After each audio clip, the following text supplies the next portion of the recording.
Hi guys, good morning. It's Dr. Jenny Yusuf, physical therapist and Doctor of Physical Therapy, creator and founder of Balance and Pulse Support Group. I'm a geriatric clinical specialist and certified exercise expert in aging adults. And today we have the opportunity to do another. Thanks God, it's Thursday. We interviewed innovator, physical therapist, and entrepreneur. And if you are in Philippines, magandang gabi, guys. And if you are in United Arab Emirates, Saudi Arabia, and Qatar, salam alaikum, marhaba. All right? Good morning, guys, if you are in United States of America. We are so lucky to have another clinicians and entrepreneur. We have Dr. Phillip Magee, and he is a physical therapist for more than 15 years. Doctor Physical Therapy and advanced certified exercise expert, and also a geriatric clinical specialist. So we have him today to share his career and what are his challenges as a physical therapist and what are his wins, getting to know him more. And he is based in San Antonio, Texas. So without further ado, we would like to welcome Dr. Phillip Magee. How are you? Hi, thanks for having me. You are welcome. So how are you today? How's Texas? Well, I'm doing well. One of the things that I'm grateful for in terms of what I do in my job, I have a 100% remote job. So I'm actually at my in-laws in Washington State, and I'm able to work from there and not have to utilize PTO. So right now, Washington State's a bit colder than Texas, but Oh, I'm happy here for right now. oh yeah, because you are based in San Antonio, but you're in Washington State. All right. For the moment, yeah. Wonderful. That's really good. That's really good. Nice to meet you, Philip. We are here just to, I think, can you tell us more about your career? We remember that you're still a physical therapist. So, what are you doing now? And what are your different wins and challenges as a physical therapist? Yeah, that's a great question. So right now, what I do would be under the umbrella of utilization review. I've been with Navi Health for now 7 months. I'm what's known as a pre-service coordinator. So what I do is I take the information that's from the charts and try to synthesize that information so that it goes to the medical director for those that are trying to get approval for inpatient rehab. Wow. And so I got into that by my prior 7 years in home health, and the prior 7 years was mostly in acute care. I did a little bit of outpatient wound care, a little bit of inpatient rehab and skilled nursing, but mostly acute care in the first 7 years of my career. And as far as the challenges, I would say what brought me into utilization review was that with PDGM, with home health, and with COVID last year, the pandemic starting, I had learned that my job security wasn't always as secure as what I thought. And I was very fortunate that I didn't lose my job. I never was furloughed, but the productivity expectations all of a sudden started to rise with the company that I was with, and I just didn't see that as sustainable. So I started looking into some different options and learned about utilization review.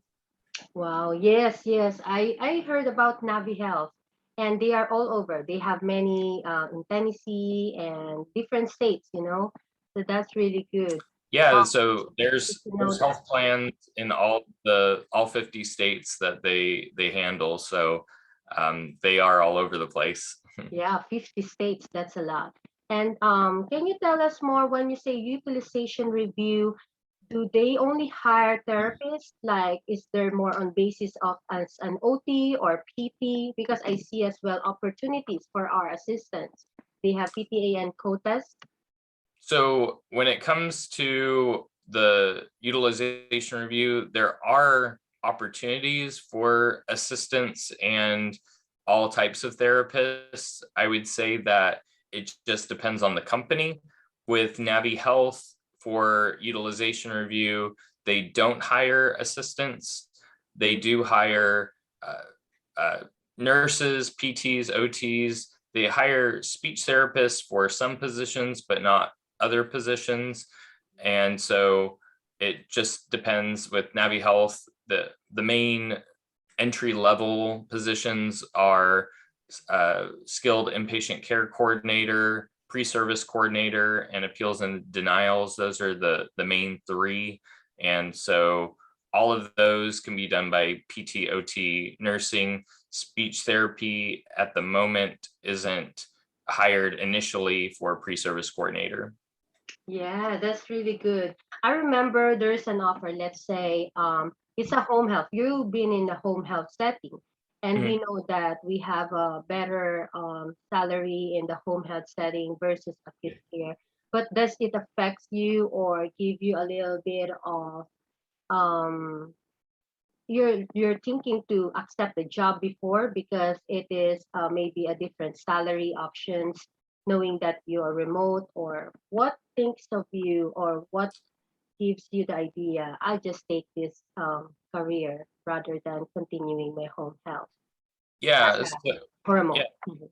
great question. So one of the things that I was really interested in is to have a better work-life balance Oh, with home health. I oftentimes found myself documenting after what would have been my day being completed. I ended up having to do, especially if there were Oasis startup cares, a lot of evaluations. I would end up having to document those things at home.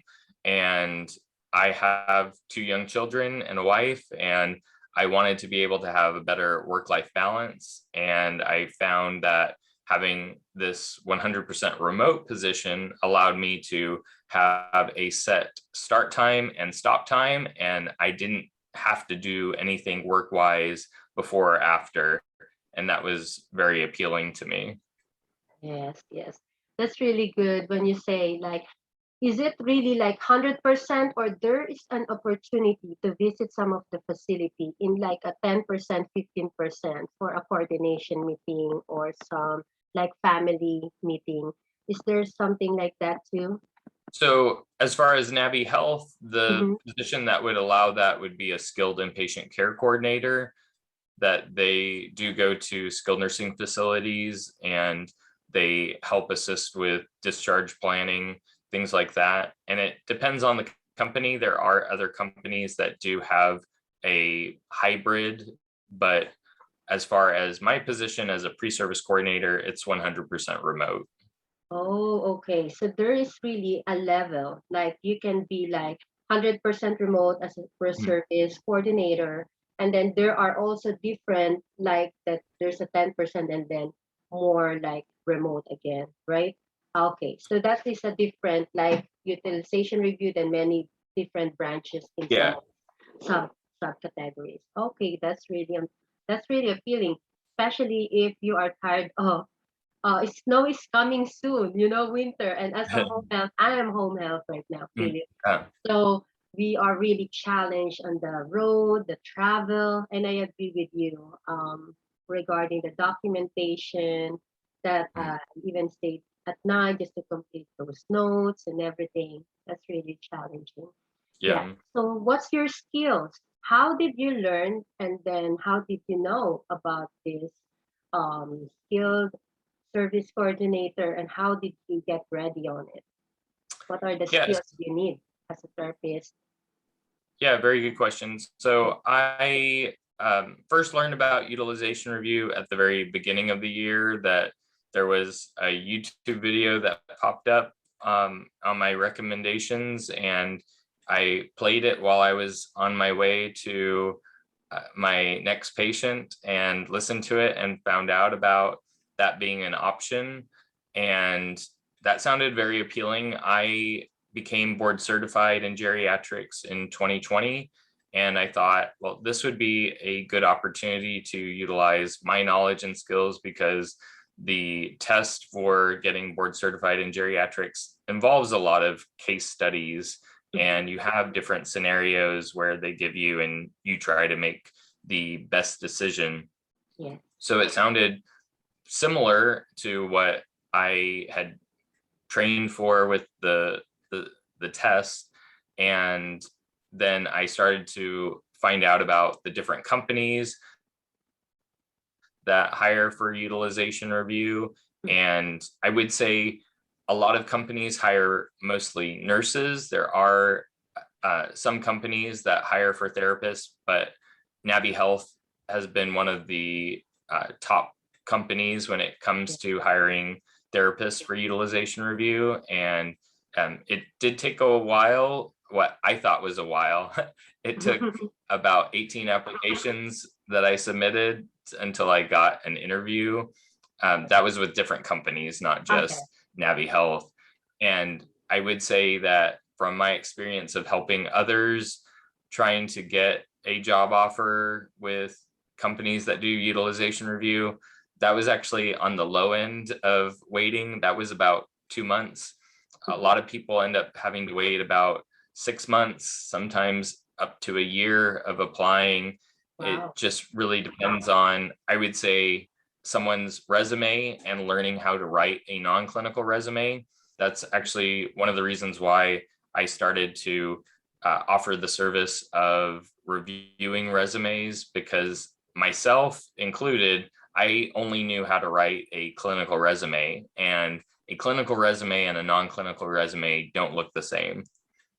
That's really my next question, because I always see in some of the Facebook groups, and then also, oh, resume is very important because this is a different thing. And then I remember you're doing the non-career clinical guide, so you're going to guide some of our therapists as well. So what are the key points that is the big difference of the non-clinical and clinical resume?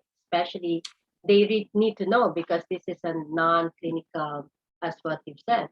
They are physical therapists, but they're not applying as a clinician. As a Yeah, physical therapist. yeah, that's a perfect question. So I did write a free ebook that people can get on my website, Non-Clinical Career Guide, that highlights the top 10 things that I've seen as far as what most people have with errors in their non-clinical resume. I actually did a YouTube video reviewing my very first resume, not even looking at it beforehand. I just wanted to see what it was like now that I know what I know, and just kind of butchering what I had done. And I do have a YouTube channel for Non-Clinical Career Guide that I did review that. But I would say the first thing is that people need to know that they need as many keywords from the job description as possible. And there's a website called JobScan that I recommend to people. It's a free website for at least a few scans each month, and you can compare and see how does your resume line up with the job description, because a lot of companies use applicant tracking systems that they just use a computer system to weed out resumes. And so you might be an excellent therapist and an excellent candidate for the job, but if your resume doesn't have enough of those keywords, then you're just going to be automatically put in the no pile before you even get a chance to get an interview. So I would say the first thing is to make sure that you look at the job description and have as many keywords of that as possible in your resume. The other things that I would say that clinicians do, they oftentimes repeat themselves, that they'll say, evaluate and treat these type of patients in this setting. And though that may be useful to state one time, repeatedly saying that in every job that you have, that's not really going to be helpful. That's kind of wasted space that could be used to highlight other things that they want from the job description. The other, I'll go with one more. I would say that people will put in what their continuing education was. And though that is very important as far as maintaining your license, most of the time, unless it's actually a continuing education course that's geared toward the job you're applying for, it's really not that necessary. So that's actually one of the reasons why I'm working on a utilization review course that I know there's very few options when it comes to that, especially for those that want to get continuing education. So I'm working toward that, and hopefully in the next month or two, that will be available, and I'll start applying to different states for continuing education approval. All right, that's good. Congratulations, Philip. Thank you. So you can help more other clinicians to be more precise on what they need to put, you know? Yeah. It's really challenging and upsetting, and especially the time frame that they will call you. And there is only specific numbers of applicants that they will approve, you know. They called me one time too, but I'm not ready with those remote thing. I'm still okay with my job right now. And then also the salary wise, it depends on you exactly if you're ready to get those things and what's your needs, you know, based on those things. That's really good. And then um they are working in acute and skilled nursing. Am I right? Like they are hospitals. Are they also working in facilities like skilled nursing facilities or So only? I'd say skilled nursing is where they have the most presence Uh, physically. They do have, or at least they did have positions where people would go to the acute, but with the pandemic, I believe that it's been set to be totally remote, because there that's is another position that's called a transitional care coordinator. And yes, also, I that's guess the one. one other one that I forgot to mention, because it's pretty new that they've started expanding, is they have a home health care coordinator position. So they started with one state, and now that they've seen that that's helpful and successful, they've started to implement it to other states. So that is also another option with Navi Health. But Uh, there are also other companies, even though, of course, I'm going to say that the company that I'm happy with is the best option. But there are other companies out there that I know hire therapists as well. okay. Yeah, that's I'm about to check. Is it only Navi Health? So there are also other companies that offer those utilization review. Now there is also a home health care coordinator. We don't have that before. So I remember this transitional because the offer before is transitional care coordinator Hmm. slash SICC. So that's a little bit too jobs that time. So Hmm. that's really good. That's an eye opener for everybody, and we are able to still use our clinical judgment and Hmm. during those times. So for who are very eager to work remotely, especially in this time, and you have small children, and or you're tired of traveling, you know, there are many reasons why doing remote is really a very, very good options. And sometimes they just enjoy what their job right now. But some of them they're tired working 10 to 15 years, different companies, especially reimbursement, Medicare challenges, you know. So there are many different reasons. So thank you for giving them another opportunity. So, what are, as a physical therapist, Philip, what are your favorite courses that molds you as a good clinician or books that you can share to our listeners?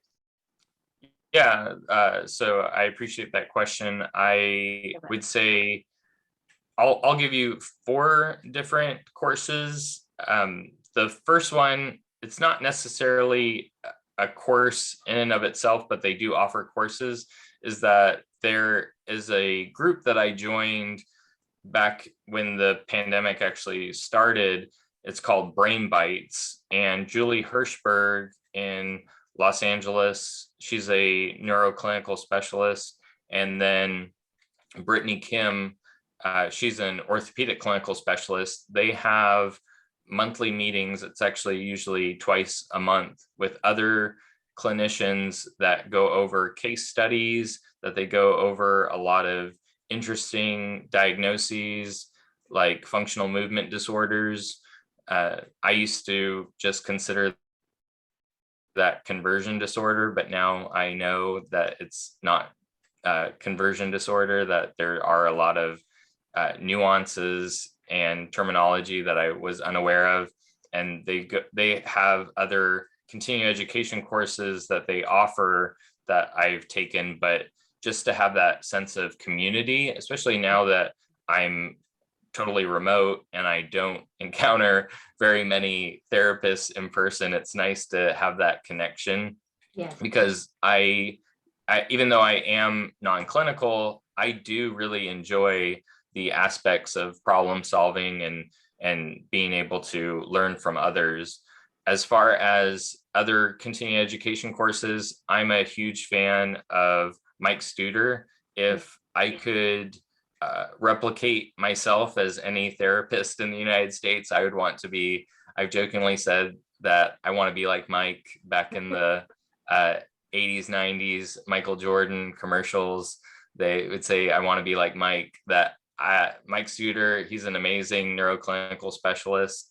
He has a course that's actually done through Julie Hirschberg's company that is called neuropraxicity. And it just talks about all the different aspects of neuroplasticity and just the amazing literature that's out there as to how much people can progress if we challenge them and we don't just give in to what is the norm and just try to make them happy and comfortable, but actually challenging them and making the nervous system have to work harder and adapt. It was a wonderful course. And he also talked about just motivational interviewing and asking important questions and just being very creative. So anything that's done by Mike Studer, he does a lot of MedBridge courses and other courses as well. He's going to be speaking at CSM. And so CSM is in San Antonio. I will be there for 2022. And the third course that I think that is really helpful is there's a PT, his name's Dr. Brandon Smith, that he has a home health mentor course that's 100% online. And I will be honest, he was a little bit abrasive at first when I first encountered Dr. Smith, but actually we're friends now. And he's actually a mentor to me as far as my business and trying to develop a continuing education course. But he talks about a lot of things that most people won't talk about, especially when it comes to making sure that you get a good job offer in home health, because there's a lot of variability that people will take advantage of, especially if you are new to home health. You don't know if you're getting a good job offer.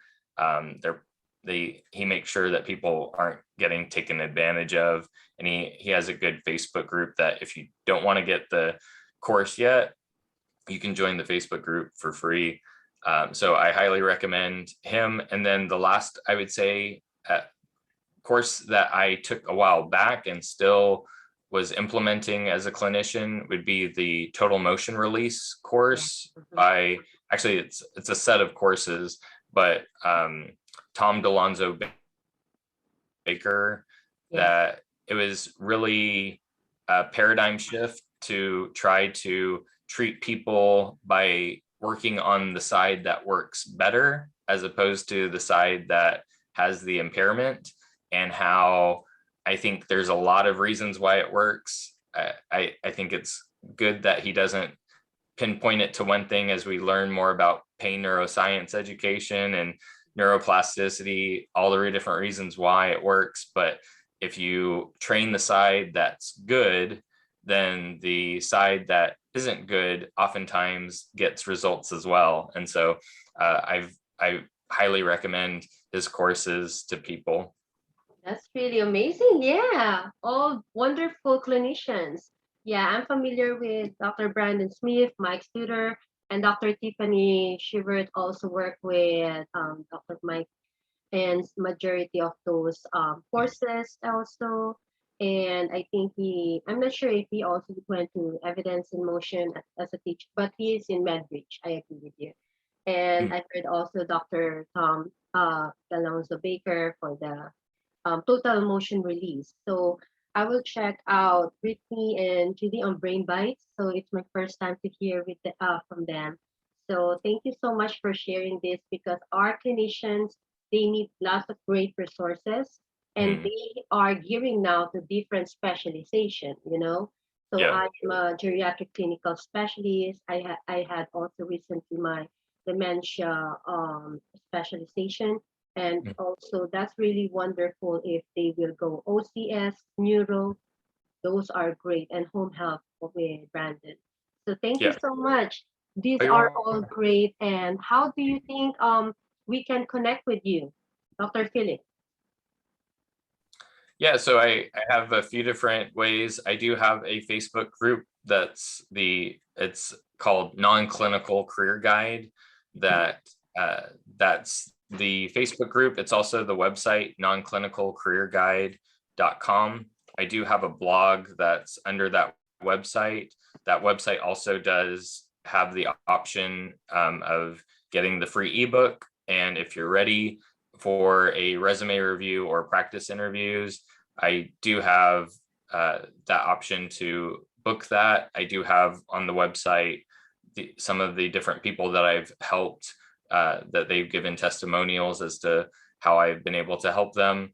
And then I do have a YouTube channel that I started that Okay. if you search non-clinical career guide on YouTube, that I have started some of those videos. And um, as far as anything else, you can email me nonclinicalcareerguide@gmail.com. That's also on the website. Those would be the main ways to connect with me. That's really easy to remember. Everything is non-clinical career guide and then .com and then YouTube, right? So that's Yeah. really good domain. All right. Thank you so much, Dr. Philip. We appreciate you sharing your expertise today. So let me check here. If you have any questions, guys, that you are very interested, want to learn more about it, you can connect with Dr. Phillip Magee, and he can definitely help you, especially those like on learning how to fix your resumes. So you will be as a key applicant. We have many applicants on those things, and when you apply, you want it to be on the ahead of the others. So you need those key points. That's great to know. There's keywords.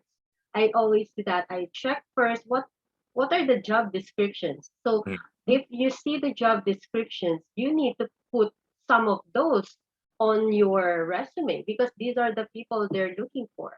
Check yeah. what are they, and you need to check also the company. You need Mm, to learn what are they offer.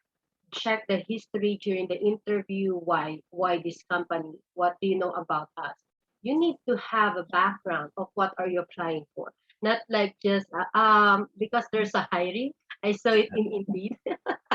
So, you need to get ready. You have a big chance knowing to pick your name and be on the case that they were going to call you. You need to have that opportunity be really great. All right.